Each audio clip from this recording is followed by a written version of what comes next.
Hi Pisces! Welcome po sa ating channel. Ito yung Daily Gabay Tarot Reading for March 15, 2025. Please be reminded kung naka-resonate kayo, comment down. Kung hindi kayo naka-resonate, ibigay niyo po sa iba kasi channel reading po ito. This is for you Pisces ngayong March 15, 2025.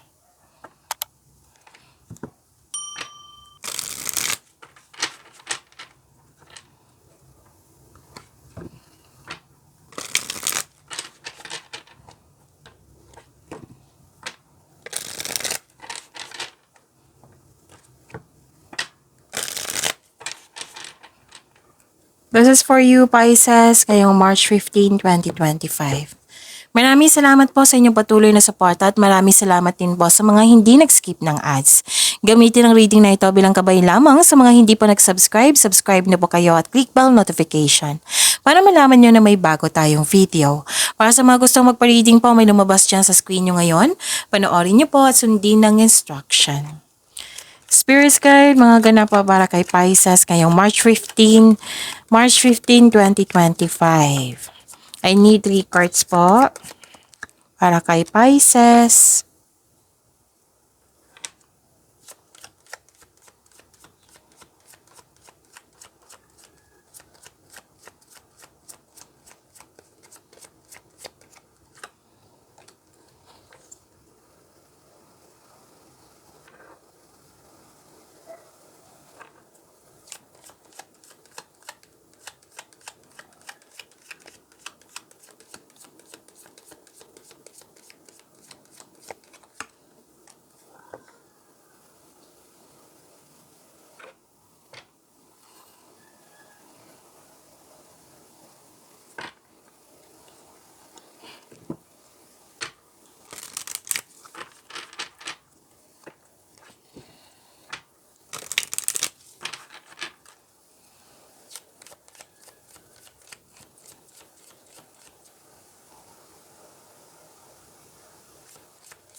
Spirits, guys, angels, archangels, guardian angels, message pa para kay Pisces ngayong March 15, 2025.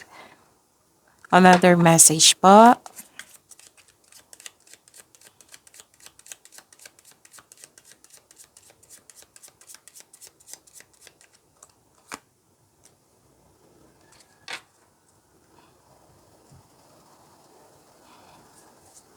Okay, Pisces. Ngayong March 15, 2025. Parang hindi kayo okay, no? Okay, pwedeng nangyari na ito or hanggang ngayon hindi kayo okay, nabibigatan, pwedeng stress, anxiety, or hindi maganda ang pakiramdam mo. Don't worry kasi may nakita naman ako ditong recovery. Claim this recovery, Pisces. May grupo, parati itong lumalabas sa inyo. Wow, Pisces, may grupo ng tao na very supportive sa iyo. May nakita ko ang end of contract dito. Okay, so pwedeng separation ito, tungkol sa separation, maraming case ng separation, pwedeng tumiwalag, pwedeng nagkaroon ng closure, end of contract, pwedeng umiwas, nagkaroon ng limitation sa isang tao, may concern kayo sa isang tao na matigas ang ulo, na mahirap kausap, pero yun nga, nag-move forward kayo, nagkaroon ng ending with new beginning.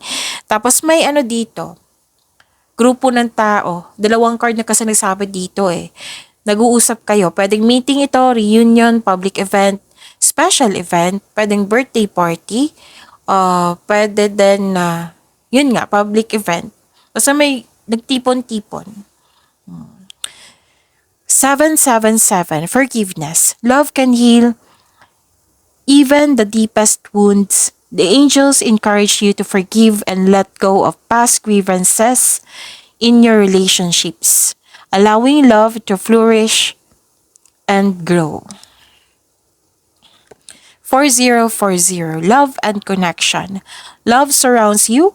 Open your heart to give and receive love abundantly in your future.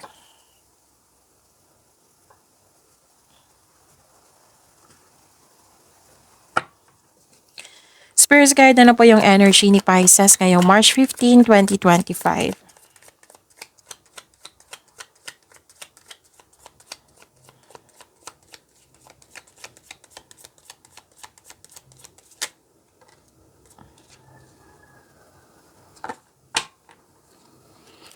The clarification of this card po para kay Pisces.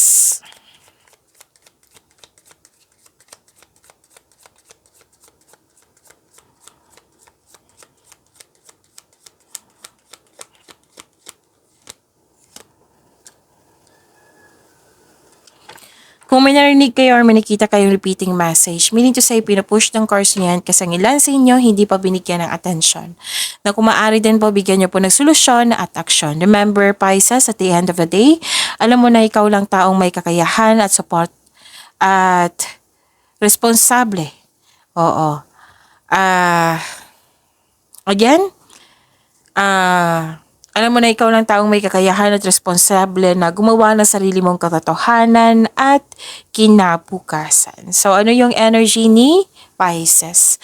Nakita ko dito nagkaroon ng inability to move forward. Hindi maka-move on. Lumabas to kahapon eh. Oo.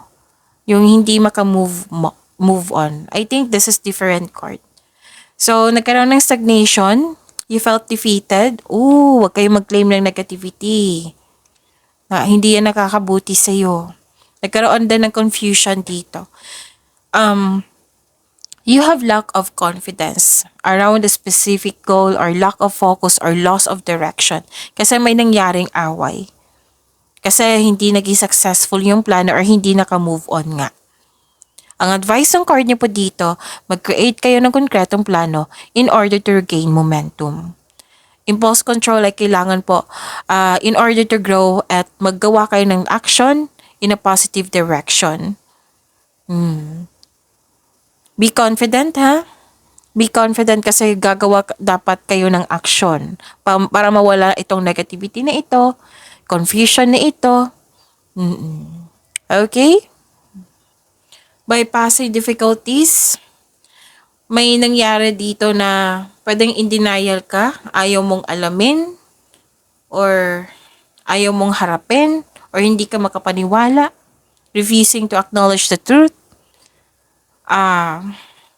Kasi may katotohanan eh. Malakas ang inyong intuition.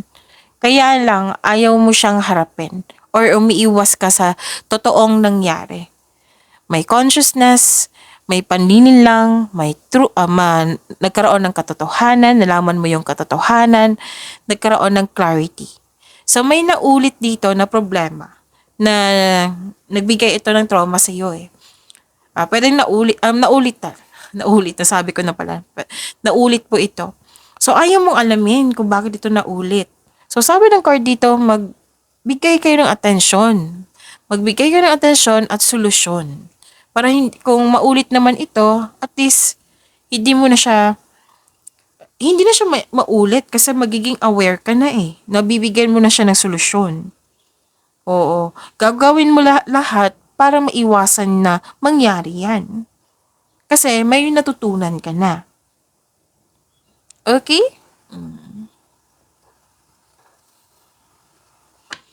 Spirits guide, kayo and money po ni Pisces. Tingnan ko muna yung date ngayon ha.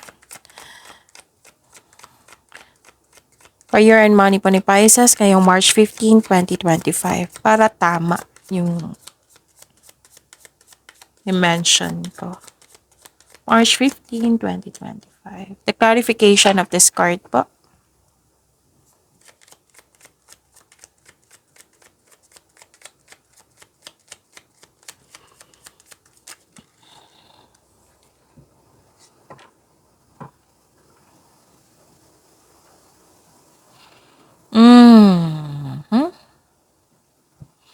Nakikita ko dito na nagkaroon po ng chismis or balita na hindi mo magugustuhan. Nang dahil nito, nawalan ka ng panatag. Sabi ng card dito, alamin niyo muna kung totoo ba yan or hindi. Huwag po daw kayo magpadalos-dalos sa paggawa ng desisyon or plano. Kasi nakikita ko dito, nagpadalos-dalos kayo, parang nagmamadali dito. Huwag po daw kayo magpabaya. Huwag po daw kayo magpabaya sa paggawa ng desisyon o plano. Siguraduhin tama yan, siguraduhin karapat-dapat yan. Ito ay may concern din kayo sa isang tao dito. Pwedeng bata pa to sa inyo or isang tao na kumikilos ng parang bata. Yung mas marami pa siyang reklamo kaysa gawin niya yung responsibilidad niya. Yung mas nauna pa yung reklamo kaysa bibigyan niya ng aksyon yung responsibilidad niya.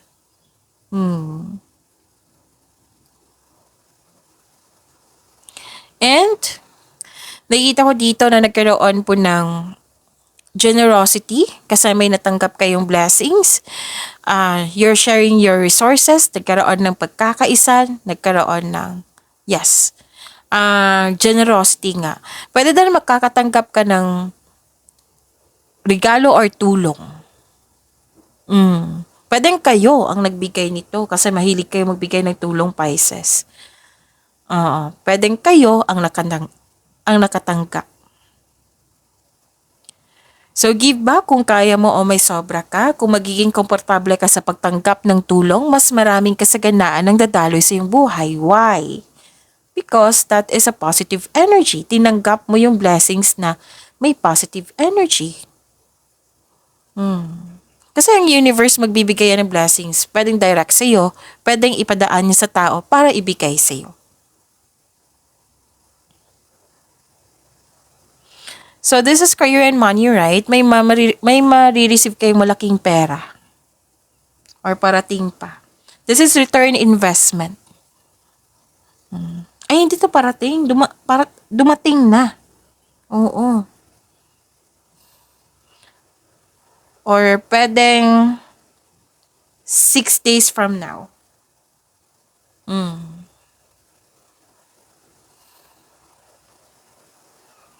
Nadudulot ito ng kasiyahan.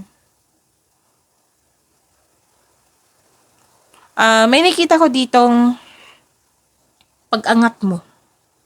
Pwedeng promotion to or pag-angat ng kita mo, pag-angat ng sweldo mo or allowance. So this card asks you to consider helping someone at work also.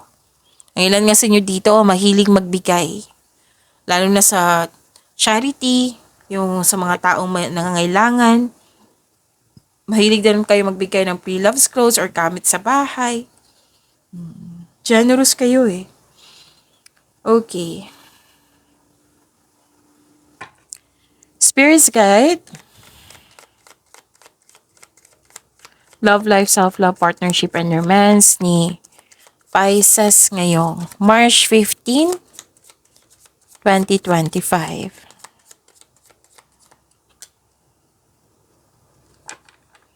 And the clarification of this card po.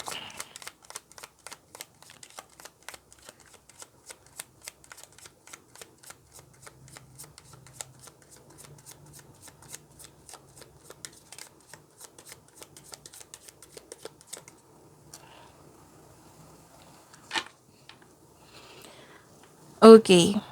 Maraming salamat po sa patuloy na tiwala, suporta sa ating channel. At maraming salamat din po sa mga hindi nag-skip ng ads.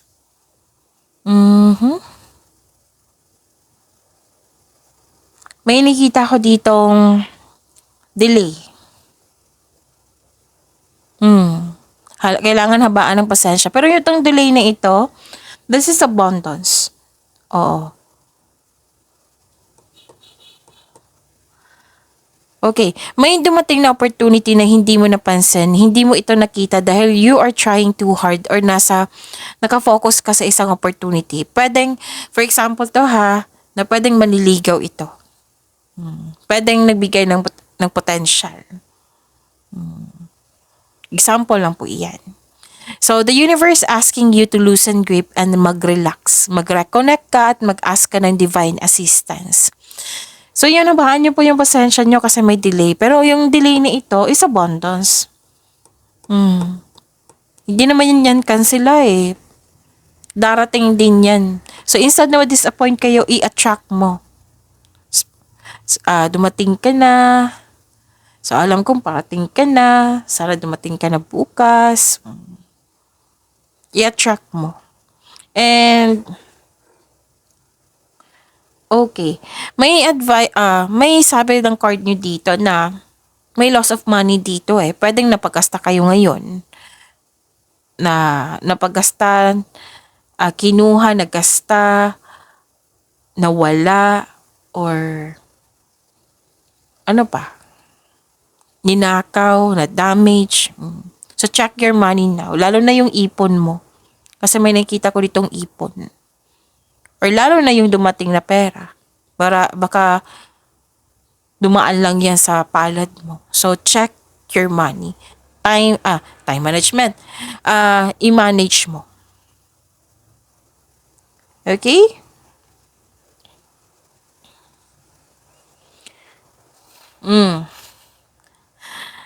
Sinagot talaga ng cards nyo. Regarding to sa ipon nyo.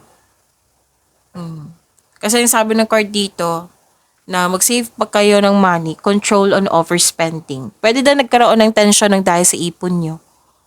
Nang dahil sa naging irresponsible yung tao. Nang dahil sa na naggasta or kinuha na hindi nagkaroon ng pagkakaisa dito eh. So prepare yourself kasi may tension talaga regarding to sa money. Pisces.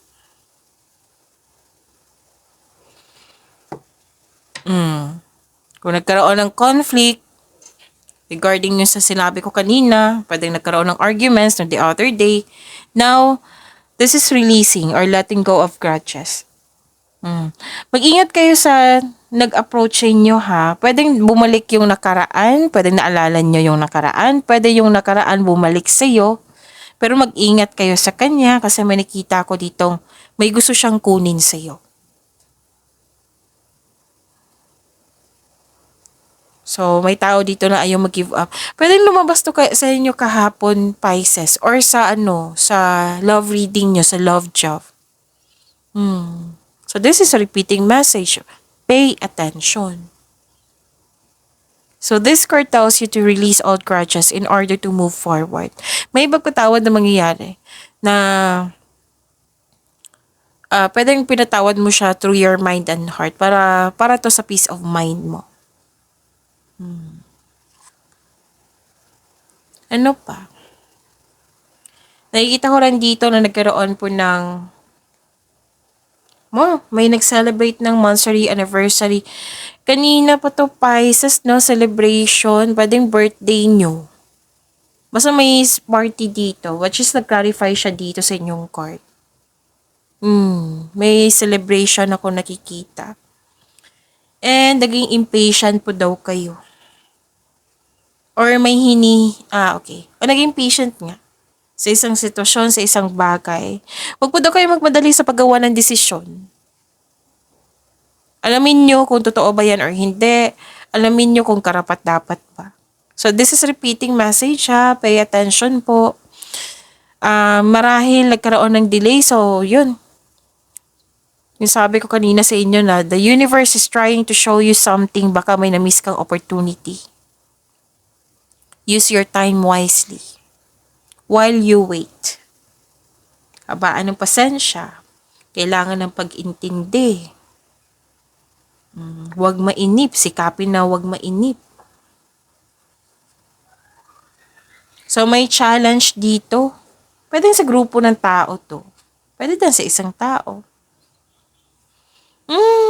This is a repeating message, Pisces. Kasi regarding talaga to sa loss. Loss of connection sa isang tao or loss of money. Regarding sa loss po. May challenge dito sa grupo ng tao. Feeling mo, kinokontrol ka ng mga taong ito para hindi masunod yung gusto mo sa buhay, yung plano mo sa buhay. May nakita rin ako ditong conflict over property. May takot ka rin na mag-level up. Ayaw mong lumabas sa comfort zone mo. May nakita rin ako ditong third party issue, a mistress or a secret affair. Reminder lang po ha, this is a general reading. Kung hindi kayo naka-resonate, ibigay niyo po sa iba. So, may ilan dito na nag-take advantage sa inyong kabaitan. Parating itong lumalabas sa inyo, Pisces, yung nag-take advantage sa inyong kabaitan. So, check it. Kailangan mong, pinupush kasi ng cards nyo eh. Kailangan yung ayusin yan. Kailangan yung kung pwede. Basta kayo na mag-decide, kailangan yung bigyan ng solusyon. Mag-ingat kayo sa mga paninlang at magnanakaw. So, pinupush talaga ng cards yun, no? So, pay attention, bigyan ng action, solusyon kung kinakailangan po. Pag-imanin niyo po yung blessings sa binigay sa inyo, Paisa. See you tomorrow. Please like, subscribe, and click the button for notification para updated po kayo sa daily tarot reading natin. Maraming salamat po.